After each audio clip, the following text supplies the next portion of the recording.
أخذ النبي صلى الله عليه وسلم مفتاح الكعبة من عثمان بن طلحة فأمره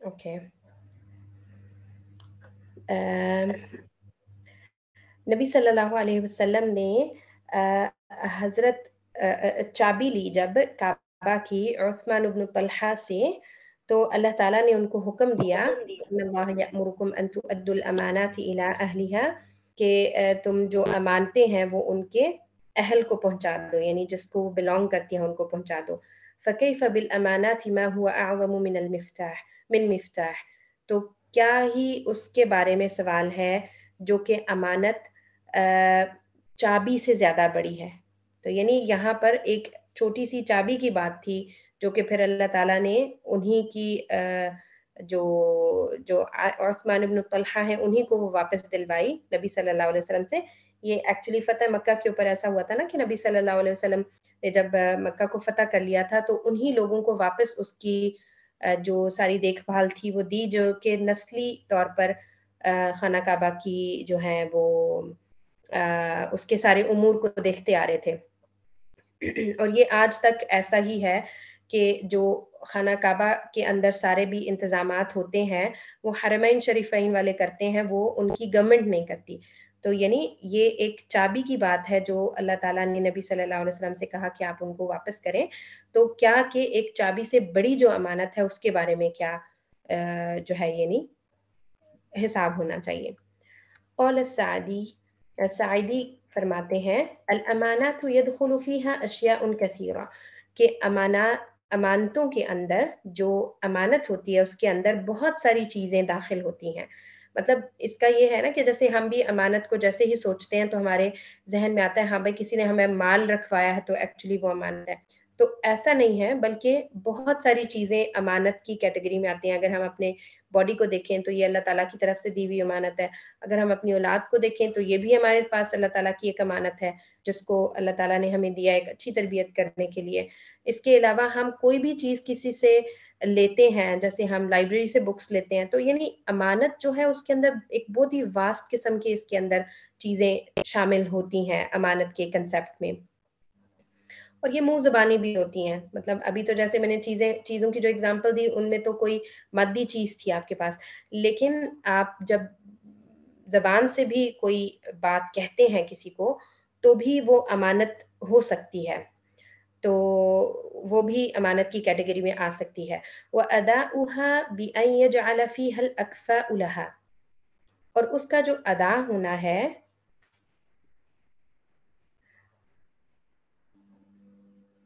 وہ اس کے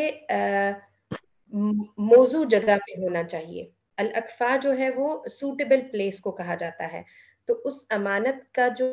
ادا کرنا ہے وہ اس کی موضوع جگہ کے اوپر ہو، جہاں اس امانت کا ادا ہونا چاہیے ایکچولی وہاں اس کو ادا کیا جائے.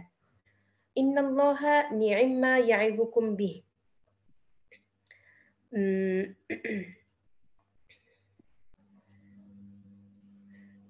کہ بے شک وہ چیز بہتر ہے جس کی نصیحت اللہ تعالیٰ تمہیں کر رہا ہے. اعظم المواعظ مواعظ القرآن، سب سے جو بہترین نصیحتیں ہیں وہ کون سی ہیں؟ وہ قرآن کی نصیحتیں ہیں، کیونکہ قرآن جو ہے وہ اللہ تعالیٰ کا کلام ہے. اور جس طرح اس آیت کے پارٹ میں بھی یہی بات ہے نا کہ جو اللہ تعالیٰ ہمیں ایڈوائز کرے ہیں وہ سب سے نعمہ، سب سے اچھی وہی والی ہیں، سب سے بہترین وہی ہیں. تو اس طرح سے جو مواعظ القرآن ہے وہ اللہ تعالیٰ کی نصیحتیں ہیں. إذا قيل لهم تعالوا إلى ما أنزل الله وإلى الرسول رأيت المنافقين يصدون.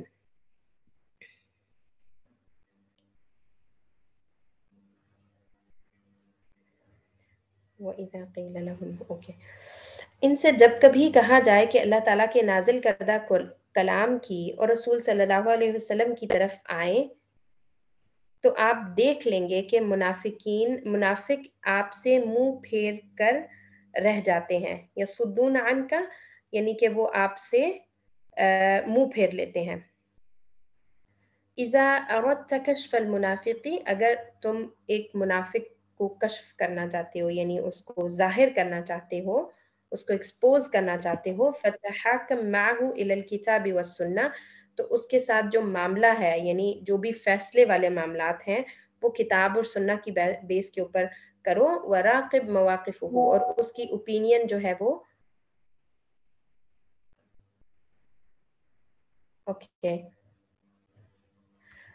اس کی اوپینین پھر دیکھو. راقب یعنی پھر چیک کرو موقفہ، اس اوپینین کو. تو یہاں پر یہ چیز آپ دیکھیں کہ جیسے یہاں پر تو انہوں نے اس تدبر کے پوائنٹ میں یہ چیز دیکھی ہے نا کہ اگر آپ منافق کو کشف کرنا چاہتے ہیں، اس کو ایکسپوز کرنا چاہتے ہیں، لیکن اس میں جب اس کو پڑھی تھی تو میں یہی سوچ رہی تھی کہ ہم اس کو اپنے لیے بھی تو دیکھ سکتے ہیں کہ جب اللہ اور اس کے رسول کا کوئی بھی حکم آتا ہے تو ہماری اوپینین اس کے لیے کیا ہوتی ہے.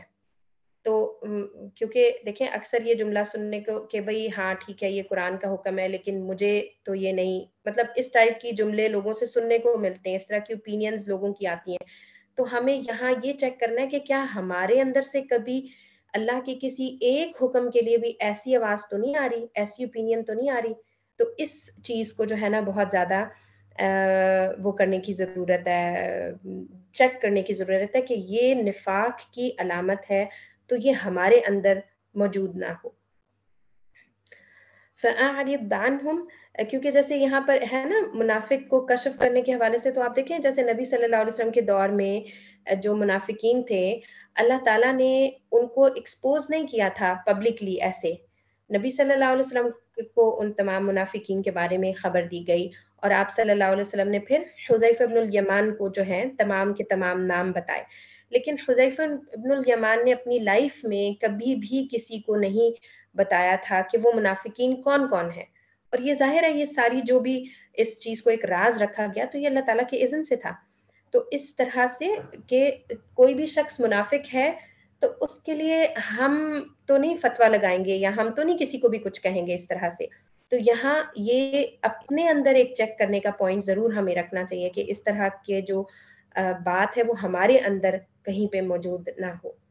فَأَعْرِضْ عَنْهُمْ وَعِظْهُمْ وَقُلْ لَهُمْ فِي أَنفُسِهِمْ قَوْلًا بَلِيغًا.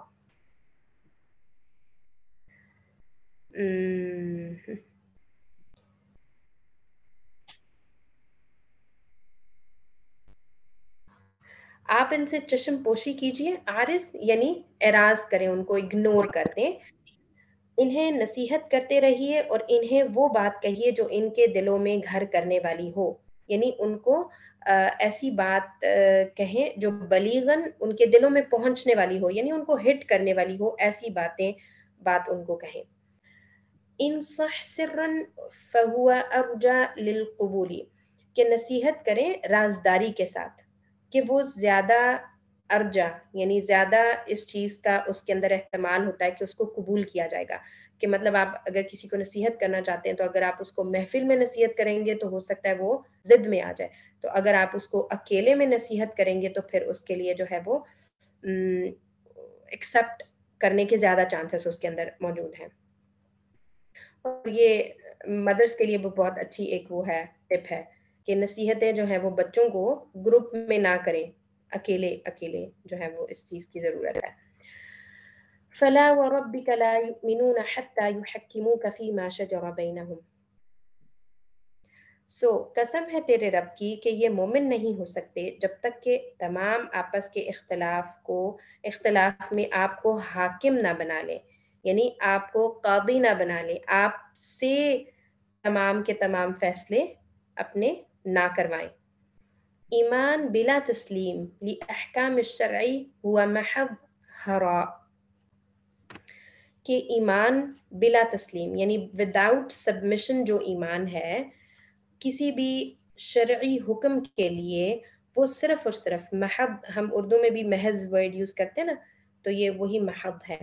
کہ وہ صرف اور صرف بڑبڑانا ہے. یعنی وہ آپ نے ایک جملہ ہے جو بول دیا ایمان کے لیے، اشہد ان لا الہ الا اللہ و اشہد ان محمدن عبدہ و رسولہ، اگر اس کے اندر تسلیم نہیں ہے، سبمیشن نہیں ہے احکام الشرع کی، کہ جو بھی حکم شرعی ہے آپ اس کے لیے سبمٹ کر دیں، ہاں جی ہم نے تمام مان لیے. ثم لا يجدوا في أنفسهم حرجا مما قضيت ويسلموا تسليما. پھر جو فیصلے آپ ان میں کر دیں ان سے اپنے دل میں اور کسی طرح کی تنگی اور ناخوشی نہ پائیں اور فرمانبرداری کے ساتھ اس کو قبول کر لیں. الاستقامت لا تعنی فقط فعل الطاعت. جو استقامت ہوتی ہے اس کا یہ مطلب نہیں ہوتا کہ تمام کے تمام جو ہے وہ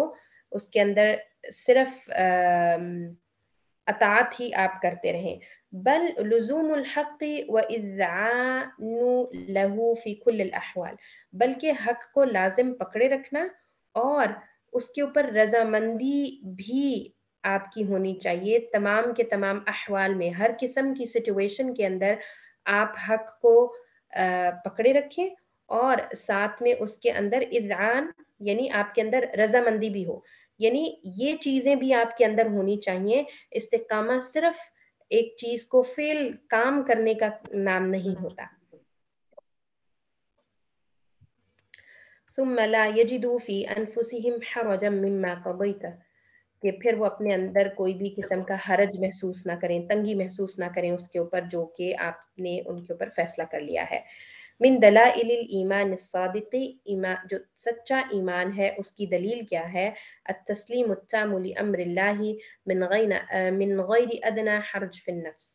کہ تسلیم تام ٹوٹل سبمشن ہے آپ کی اللہ تعالیٰ کے حکم کے لیے، اس کے کہ اس کے اندر جو آپ کی سبمشن ہو رہی ہے اور جو آپ نے تسلیم خم کیا ہے اپنے آپ کو، اس کے اندر ایک ادنا لیول کی بھی، ایک بہت چھوٹے لیول کی بھی حرج محسوس نہ ہو، تنگی محسوس نہ ہو آپ کو اپنے جو نفس ہے اس کے اندر تنگی یا ناخوشی. حرج کا میننگ ہے. وَلَوْ أَنَّهُمْ فَعَلُوا مَا يُوعَظُونَ بِهِ لَكَانَ خَيْرًا لَهُمْ وَأَشَدَّ تَثْبِيتًا.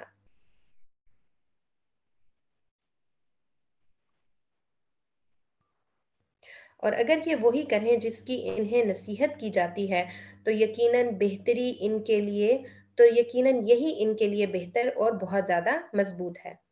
اشد تثبیتا یعنی بہت تثبیت کے لیے، اسٹرانگ ہونے کے لیے بہت اچھا ہے اور بہتر ہے. خیر لہم. فعل المواعظ وتنفيذها من اہم اسباب الثبات على الحق، کہ حق کے اوپر ثابت رہنے کے لیے، حق کے اوپر آپ کو جمع رکھے، وہ اس کے اسباب میں سے، اس کی ریزنز میں سے ایک سب سے جو اہم ریزن ہے وہ کیا ہے کہ آپ مواعظ کے اوپر فیل کریں، یعنی آپ کو جو بھی نصیحت کی جا رہی ہے آپ وہ کریں، اور اس کی تنفیذ بھی ایکچولی یہی ہوتا ہے کہ اس کو اس کی اپلیکیشن کریں اس سینس میں. وَلَوْ أَنَّهُمْ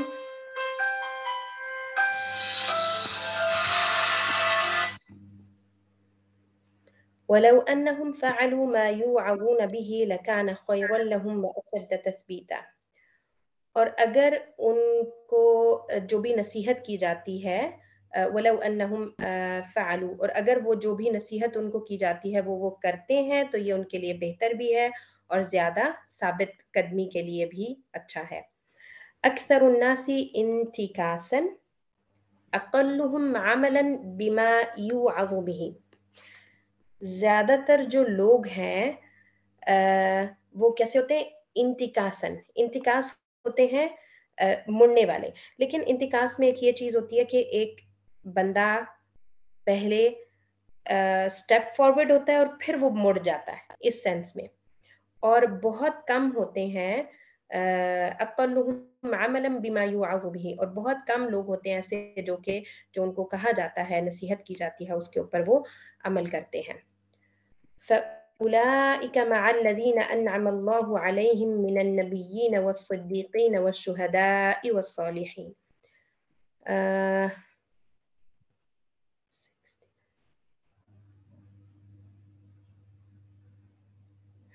وہ ان لوگوں کے ساتھ